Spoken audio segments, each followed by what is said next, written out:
We're having the giggle. What's going on, Pecan Tan? We're back in another video, and Mosey's here too. And in today's video, we're gonna read comments and answer your guys' questions. So stay tuned, and we might be answering yours. The first comment comes from Candace Dawn 357. Candace said, could you film a morning or evening routine? We could probably do that. And then married life versus single life. So I guess we could tackle that one first. Or how do you resolve conflict, long-term goals as a married couple? Probably do all that. Yeah, so first let's break it down. Let's talk about married life versus single life. Oh, single life. I always thought she was talking boyfriend about and girlfriend. Yeah, like married, not married, but single life versus married life. That's definitely that's a big difference. It's been 7-ish years before I was single. Yes. That's a huge difference, single life versus married life. When you're single, you're not really responsible for anyone else but yourself. So getting, if you hear J-Mo in the back, he's going about his business. He's single. Yeah, clearly. But yeah, so I would say when you're single, you're worried about yourself and you're worried about kind of like, and I'm single, what works for you.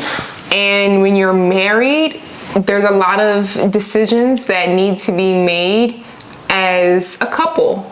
So you're no longer just me, myself, and I. It's more like, I would also say that, like, a lot of people who are single, people who always talk down about marriages sometimes. Depends on what social circles you're in. Mm-hmm. Jane was licking her hands. Gross. But yeah, I mean, I love married life. I hope you say it too. No, people are like, oh, wait till you're married. No, so okay. Some people are doing that though. Yes, you some know people. Those folks. Yes, some people definitely try. Kind of same thing with kids. Like wait till the terrible twos. That little thing. Like sounds like you got to get your marriage better. It's not marriage. Which it just takes work. Yeah, maybe when you're single, you're not really thinking about the. Make me drink it or water. You see it? Yeah. Yes. He's drinking my water. He said a few words. He's already thirsty. It's like, no, bro. I think what we're trying to say, because we really haven't said anything, is we're having the giggles. We're having the giggles right now. But no, I think the biggest difference between married life and single life.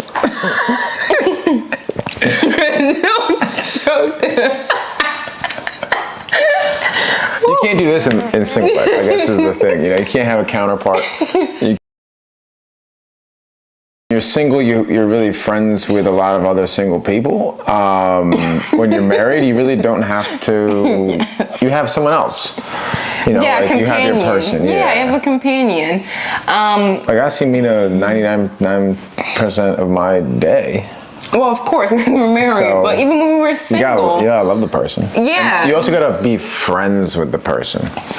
Like if you're single watching this and you're looking for, somebody, a relationship. Dating. Mm-hmm. Like the biggest thing that drew me to Mina long term was that we could hang out in a room, a windowless room, for like days straight, and didn't want to we're wearing each other's throats. Like I feel like we were friends before we became like married. Yeah. Well, yeah. Obviously, but like we could be friends. It started, if you were to like build a pyramid, if you were to think of a pyramid, I would say it started with friendship first. Yeah. And then from there, it went from like, okay, like if I can talk to you as a friend, then I can see you as a boyfriend. She really tried to like friend zone me back in the day. She was like, I just want someone to like pay for my drinks and take me around the New York City. Which I did. And I was like, nah, it's not. No, I really did though. Not my type. I just wanted free dinner and drinks. Every girl can attest to just wanting to like, especially when you're new to a city, you just kind of want to have fun. And you just kind of download, Tinder or whatever app, Bumble, and you just socialize and you meet people and you don't always want to just jump the gun. Sometimes you just want someone to buy you a drink and go out. We did slow roll. It took us 5-6 months before we started to making it official date. Yeah. We talked all the time, like since the day I met her. Yeah, we pretty much been in constant contact for 7 years. So. And another thing, I don't think either of us overly tried. Not saying we didn't overly try, but we didn't overly try to be people that we weren't. If that makes sense. Like obviously there were some things that were enhanced, but we were truly our authentic selves, and we kind of like met each other halfway in like, I can't really describe it. We just didn't try to overly fake anything. It felt very genuine. We could be ourselves. Yeah. That's what you're saying. We were able to be ourselves. I didn't have to pretend. We weren't pretending to be somebody to get somebody, because it wasn't a priority to become. I didn't want a relationship. She didn't want a relationship. So we were just like having fun, hanging out. God was just like, nah. Like y'all meant to be married. Yeah. It's really, oh God. So, good luck. So, Candace, didn't really answer your question too well, but we tried. How do you resolve conflict? So this might sound weird. There's not that much conflict. Like I don't think we've maybe had like 2 or 3 like conflict, like I would even classify as a conflict in 7 years. And wait, and just to like answer it though, is I would say apologizing. I think he does a really good job at, all jokes aside, I think you do a really good job at apologizing and not allowing your ego to get the best of you and feel like, you know what, I'm going to stand on what I said and it's either this way or the highway. I'm not going to come back and say that I'm sorry for the things that I said or the tone that I had. And I think he just does a really good job of putting his ego to a side and just saying when he's wrong. And sometimes he may not even be wrong, but he still is the first one to come forward and say, I should have handled that better. And that right there completely eliminates conflict. Like, how can you unless you are a combative person and you kind of like to go at another person, but usually when someone apologizes in a situation and they're genuine about it, it's kind of hard to keep going after that. You kind of need to drop it, especially as an adult. It's kind of giving like that person's not emotionally mature enough to move on from the situation. So I didn't know that, so that's good enough. But yeah, I just don't think we are people who are looking for conflict. We're Libras. If you guys know anything about zodiac signs, she likes all that stuff. But Libras are like not confrontational people. Like we don't want to be walking on eggshells. It's not a thing for us. Like we want kind of like peace. And I think besides zodiac sign, I think we all kind of just want peace. And when you come to a certain age in your life, you're not looking for people who are going to bring negativity to you. Yeah. It just kind of doesn't make sense. There's also... We also don't put ourselves in positions to create conflict. Yeah, so, it's not our thing. You know, like if I was to like go out all night drinking without texting her, like... Now that's... You create conflict. Yes. Like just be open, communicate, and don't do things that you wouldn't want the other person to do to you. Exactly. And conflict doesn't even create itself. So the best way to resolve conflict is don't create conflict. Yeah, you don't need to resolve nothing. If he's going out and doing something with his friends, then he texts me, like, I don't know, just open communication. It's not even that deep. And also just being someone that you trust. You don't even have to worry about it. Yeah, for sure. All right, well, Candace, last question. Long-term goals as a married couple. There we go. Sure. Long-term goals is to be to hold our covenant to each other of like, this is my woman to the end. That's my longest term marriage goal. But, more serious marriage goals is obviously finalizing our honeymoon, getting all that planned out, to go to Italy, buy a house, nice house. And I want to retire her. That's my personal goal. So my goal is to fully provide for the I guess the three of us, maybe a future third and fourth of us. Build a family, get a house, retire the wife, and provide a nice, luxurious, comfortable, simple life. Yeah, I would say my goals align definitely with Dylan's goals. We definitely want to buy a house, and I would say besides just buying a house, Mosey too. We would love to invest in property. Obviously, travel more and go on our honeymoon to Europe. Oh, also build a business together, which we're starting. We'll keep you guys tuned on that, but I'm excited. I'm excited too. Keep our commitment to each other, right? And just know that it does take effort, like anything else. It does take effort. Committing to each other, going on vacation, buying a house, and then investing in other properties besides the house that we live in, and then our business venture that we want to do together. I gotta look at some comments. Curious about your faith as it relates to choosing to live together before becoming husband and wife. I guess that was a little ill-timed answering of this question.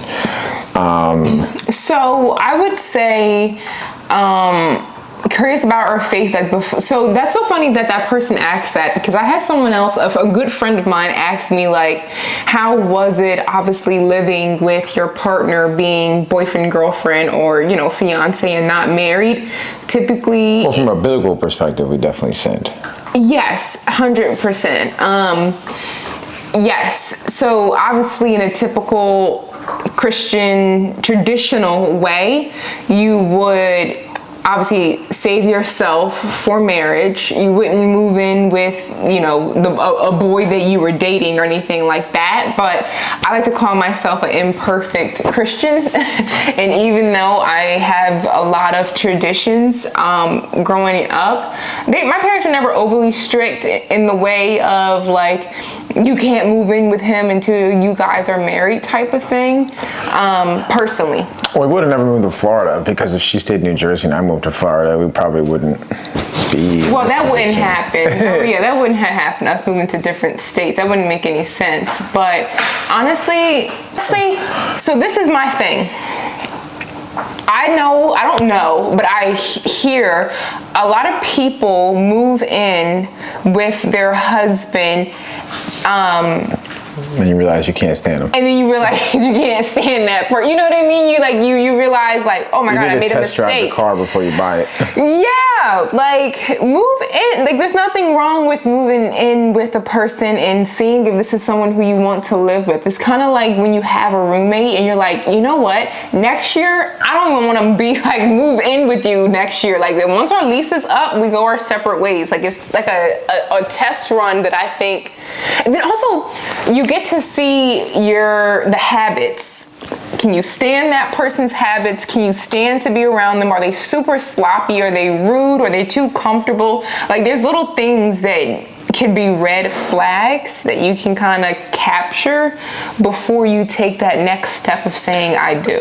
That's how I see it. The conflict question, Because like when you're not living together and you get into an argument, you have your own space. Yeah. Like when if you're in an argument or something bothers you in the moment, like how do you react? Yeah. What's your question, buddy? Can I go outside? Oh, daily. Here you go. Here's another one. So this is to you, Mama. How did you get Dylan to practice his faith more without being too forceful? Yeah, I think I got Dylan to do that because I started to read the Bible. Oh, let me finish because I know it's relevant too. I've been praying for God to help bring him closer to him, but sometimes I get worried he'll never get closer to God and we would have to eventually break up because of that. I really love him and don't want to let him go, but I dream of having a husband who is also strong in his faith. 100%. And I think when I got out of my okay. Let me answer this for you. So when I got out of my last relationship, I started to realize that I was dating men who didn't reciprocate the love that I would give out. So at a very young age, I started to pray for God to bring me someone who was a godly man. And when I first met Dylan, he knew of God, but he necessarily wasn't a man who walked by faith strongly for a really long time. But I couldn't shun him in any way because I truly wasn't walking, in faith at the extent that I knew I could have been. So it's kind of like you want a guy with abs, but you don't have abs yourself. It's kind of just that type of thing. But what happened was I started to read the Bible. And I started to share the stories that I was reading with Dylan. And I think he knew how excited I was when I would come to him and say, listen to what I just read, right? It's like the story of Jacob and Esau, and I was like, oh. I was just reading, and you guys know when you first read, when you first dive into the Bible and you kind of go through those first few chapters and stuff, it's like story after story after story, and it's such rich in just like understanding who he is. And because we are his children, our souls are so intertwined and just so connected with the Spirit that it honestly made me so excited to come to him at the end of the day and tell him my stories. And I think he definitely took an interest by just me coming to him and saying, listen, this is what I read. And I had the Holy Spirit tugging on my heart to find a church and go to church and start worshiping him in his house. And honestly, I think I got Dylan to come into his faith because I prayed for it before I knew he was the person for me. And then second, I think that by me coming to him super excited to share this rich treasure of a book called the Bible, he loves to learn himself. And this sounds crazy, but Dylan also likes to somewhat be knowledgeable or in control or educated in something, because when you're educated in something, you're then in control of it, then you can then speak to it. And that's very much his personality. So I think he just wanted to be, I hope you guys know what I'm saying. I think he just wanted to understand if I'm like what I was reading. If I'm going to speak about my faith and get strong, the only way you get strong in your faith is to read it, hear it, see it. Period. Also, I was listening to sermons as well that he would eventually listen to. Joel Osteen, Charles Stanley, Creflo Dollar, Bishop T.D. Jakes. So I was... Faith was also, I wasn't listening to Myron Golden back then, but faith also came from hearing, and then on top of reading, it was just little by little. So yeah, if you're dating someone and you really want them to come into, their leading faith. by example. I would say he's leading by example. Bottom line. Yeah, like do it always when no one's looking, but someone's always watching. 100%. And like she wasn't reading the Bible to get me to read the Bible. She was reading the Bible because myself. She wanted to read the Bible. Yeah. It wasn't like I'm gonna do stuff like. But also, y'all, things were changing in my life. I was at a really low place mentally. I was at a place where I've never been. Let's just say that. Where my confidence was kind of low, where my thought process was negative. And once I picked up that Bible and started to read his promises to his children, little things in my life started to make a huge switch. It was like the little things, but they made a huge switch in my spirit. And it's kind of like, my dad always says this. He said, it's not your job to water the seed, but it's your job to plant the seed. And what God would do is then make you a example that then brings the attention of people, of his children, of other people, you know? So I think it was just kind of a ripple effect that happened. And Dylan also was kind of stuck in his business and things like that, and looking for the big man above to give him some answers, because it wasn't coming from a fleshly thing.